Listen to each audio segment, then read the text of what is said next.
Right. Okay, and moving on from there, now we come to, and then he, wishes he got his question in first. Yeah, Mike Sewall, MJ, usually you're first. Wow, how things can change in just the course of a month. And he did ask his question January 9th, and just goes to show the incredible popularity that we have here at Please Hold for Dave Sim, that doesn't even get you in first place anymore. Hello, super manly Matt and the eminently polite Dave Sim. Everyone knows you are a black and white art guy, although the epic color Cerebus stories are great, as were the monthly covers. You and Gerard are masters of black and white. Thank you. Also, the early, quote, four-color, unquote, comics process is sometimes charming and often laughably bad. And then he parenthetically adds, apologies for repeatedly spelling color the rough-hewn American way. Sorry about that, eh? No, if you're talking about American comic books, it should be COLOR. The same as when I'm getting a check from Diamond Comic Distributors, I'm not getting a check fee from them. I'm getting a check, CHECK. Country of origin, country of spelling. That's my theory. Question for Dave. Where did your love of black and white art begin? Were you most influenced by Canadian whites, fanzine art, or Underground Comix, or something entirely different? I'm about 3 hours from the current California wildfires. Thanks for asking. MJ, Mike Dodger, Shirley Sewall. And Matt replied, Black and white was cheaper. I'll still ask, but that's the, quote, secret answer. Glad you and the fishies are safe. Well, the fishies ain't safe. They're dinner, but you catch my meaning. They're at least 3 hours away from being smoked fishies. Yes. And what is the name of Dodger's restaurant? Alfie's Fish and Chips. Alfie's Fish and Chips. We should really have like a try and revive the First Friday thing, and comic fans all go to Alfie's Fish and Chips in what's the city in California? Lompac, California, and count on the fact that you'll not only get world-class fish and chips, everybody else there will be a comic book fan on the first Friday. Well, no, Fridays are busy at a restaurant. Let's make it first Wednesday. So first Wednesday of every month. I've been tempted the past couple months of saying, when in Lompac, California, visit Alfie's Fish and Chips and mention to your server that you heard about it on A Moment of Service and enjoy, and then make something up that Mike would be like, why? Why would you do this to me, Matt? I'm so nice to you. Because you're Matt Dow, and it's just the kind of guy you are. Like. Okay, I've got a prayer time coming up. Okay. But when I get back, I'm going to answer the question, and the answer really does hinge on Bernie Wrightson to a large degree, where I was going, okay, where did I get the love that surpasses human understanding of black and white comic art? And I have to thank you, because that required me going and getting my tomorrow's The Warren Companion and pulling out my Bernie Wrightson interview, and I have marked passages that, okay, here's where Bernie Wrightson and I were on the same page and always will be on the same page, and very, very charming stories about Bernie Wrightson going to Warren Publishing, and that took place in 1974. So I'll be back after my prayer time, and we'll pick it up from there. Okay. Talk to you then. Yep. Bye-bye. Bye.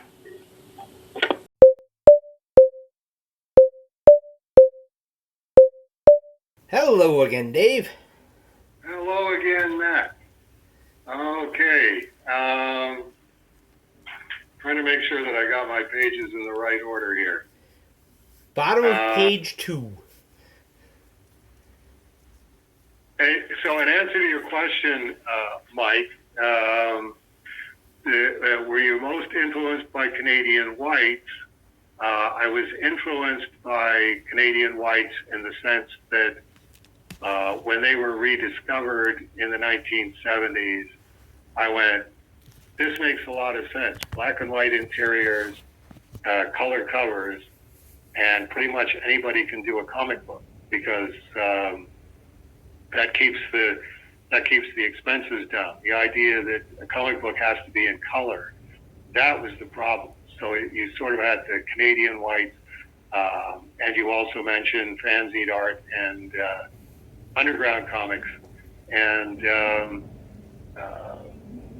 those were definitely all starting to happen at the same time, and everybody basically saying the same thing of right, if it costs less to do black and white interiors and color covers, orders of magnitude less, then even the smallest circulation comic book becomes viable, which is certainly something that led directly to Cerebus. But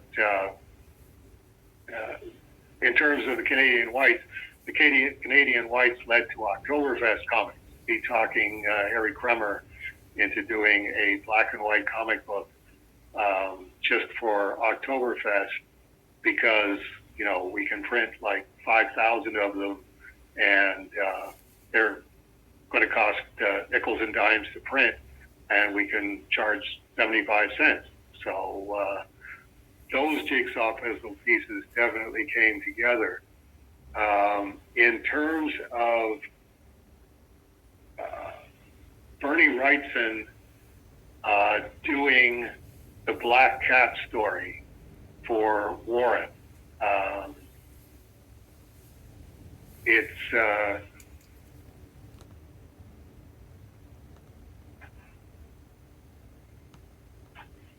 oh, here we are. Okay. So he's talking about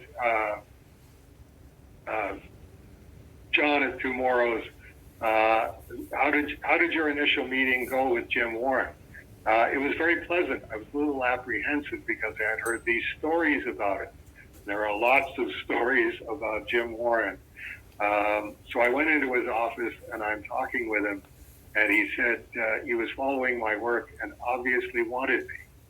He said, quote, okay, I'm going to pay you the best money you ever made in comics, unquote. And in parentheses, he adds, and he was right. He told me, yeah, I'll return your original artwork.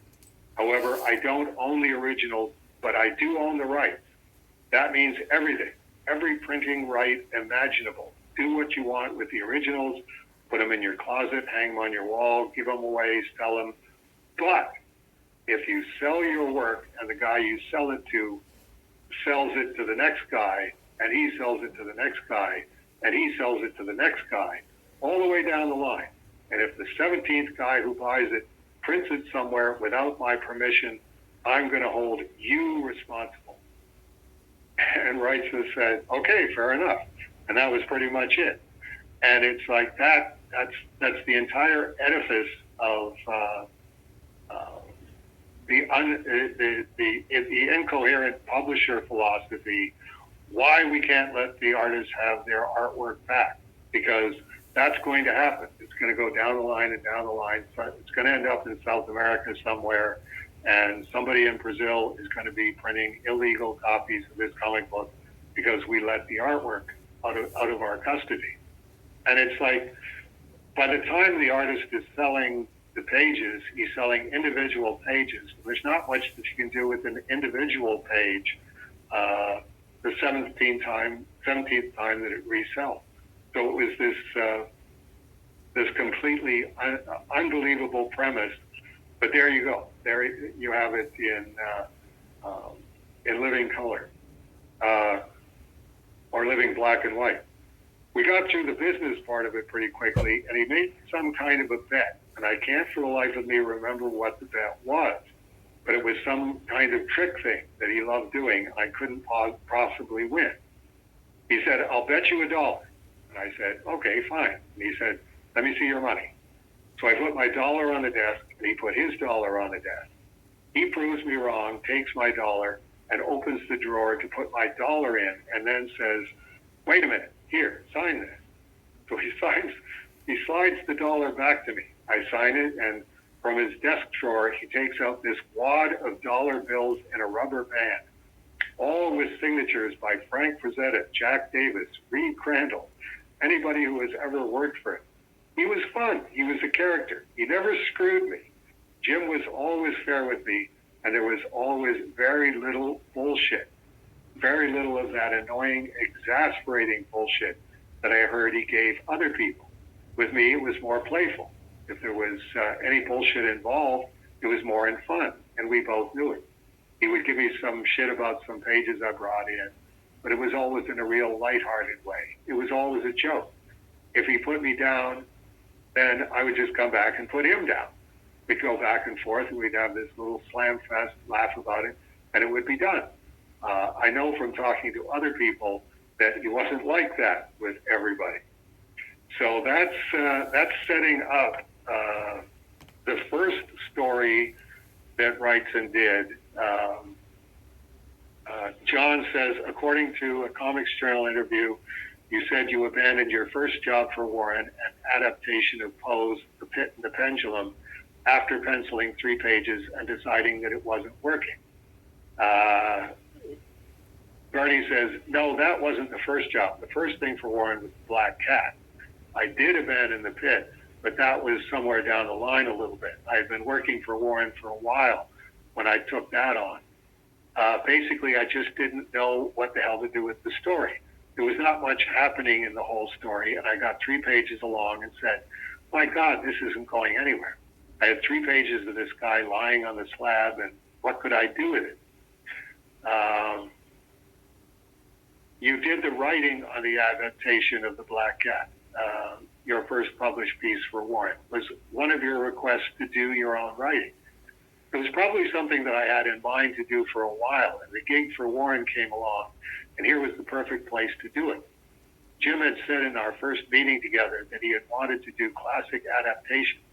They had already had Reed Crandall do some Poe adaptations, and they had to be stories in the public domain. I mentioned to him that I wanted to do Cool Air by H.P. Lovecraft, and he had to get the rights for me from August Derlin. The Black Cat, John says, The Black Cat features unbelievable line work. Were you looking to break new ground in comics? And Bernie says, I was having a lot of fun. I was playing and experimenting. I had gotten really tired of using a brush working on Swamp Thing. And the last issue of Swamp Thing was all done in pen. That was one of the things that really killed it for me. When that issue finally came out, and I had put a lot of work into that last issue, the colors were very dark. The line work could have been pen or brush or marker or finger paint. You just couldn't tell. I thought it looked just awful. I thought, damn, if I'm going to put all that work into something, I want it to show. That was one of the driving forces behind going to Warren in the first place. So I just went crazy with the line work on my first job. I said, here's my opportunity to really go crazy, put a lot of work into this, and just basically show off.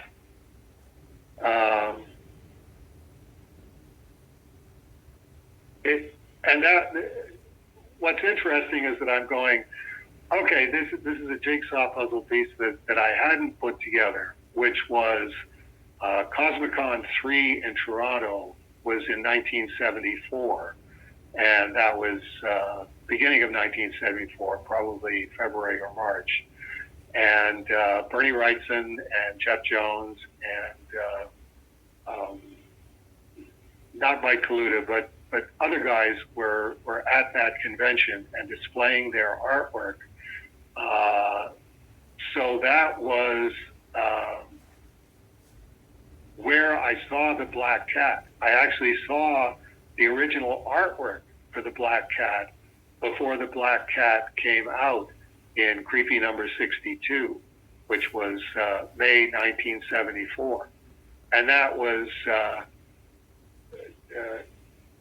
it was, they let him do the book twice. Yeah, that's the question.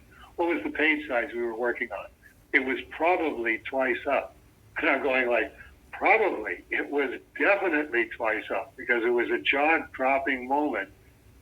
Just walk into a classroom at York University, and here's the artwork on display, and here's either the complete Black Cat or 4 or 5 pages from the Black Cat, and they're twice the size of your average comic art page, and just this absolutely jaw-dropping detail on them. And that was a transformative moment because I was already a Bernie Wrightson fan, and I already knew from Bad Time Stories, which he self-published. He's really good doing wash. He did a pencil story in Bad Time Stories. He did craft tint, but there was 2 black and white stories, just pen, brush, and that's it. King of the Mountain Man and Ain't She Sweet. And those were like the absolute best I'd ever seen, printed on slick paper. And then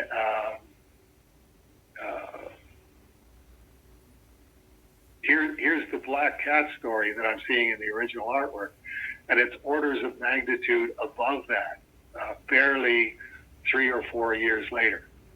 So it's an interesting part where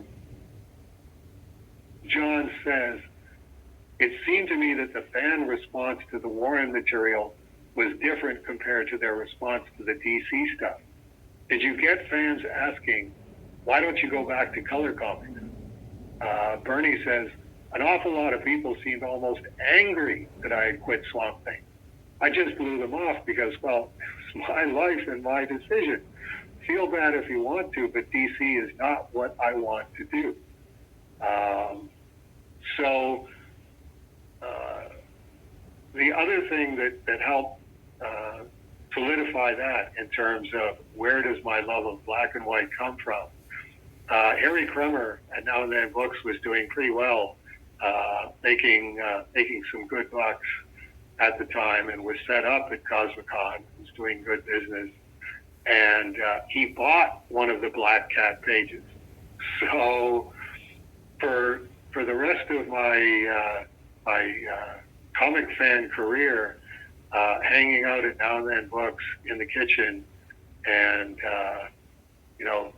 drinking tea and just looking at Harry's stuff and reading Harry's comic books, there was always the Black Cat page, and I knew exactly where it was. It wasn't in a frame, but it was right there, and it's like, pull it out and look at it and go, man, someday I want to be able to do that. And interviewing Bernie Wrightson at that 1974 Cosmicon, and looking at Bernie Wrightson and going, how could you ever be depressed? You're Bernie Wrightson. You can get up in the morning and do a Bernie Wrightson drawing. And it's, of course, life doesn't really work that way. But just looking at, and I have to say it does work that way. I'm now at the point, 68 years old, where I know I'm getting good enough that I can do Wrightson if I'm doing Wrightson, and I can do Williamson if I'm doing Williamson. Not as good as them, but closer than I ever thought that I would get. And yeah, that's why I never get depressed, because whatever else I'm going through,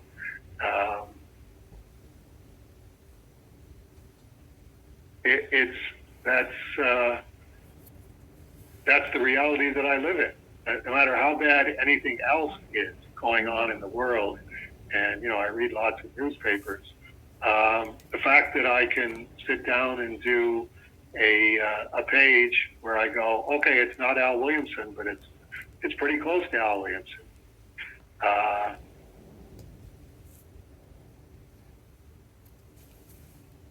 The other part that I marked, John saying, in preparing this interview, I took out all of your Warren material, and I'm surprised that it's not a big body of work, although the quality is superb.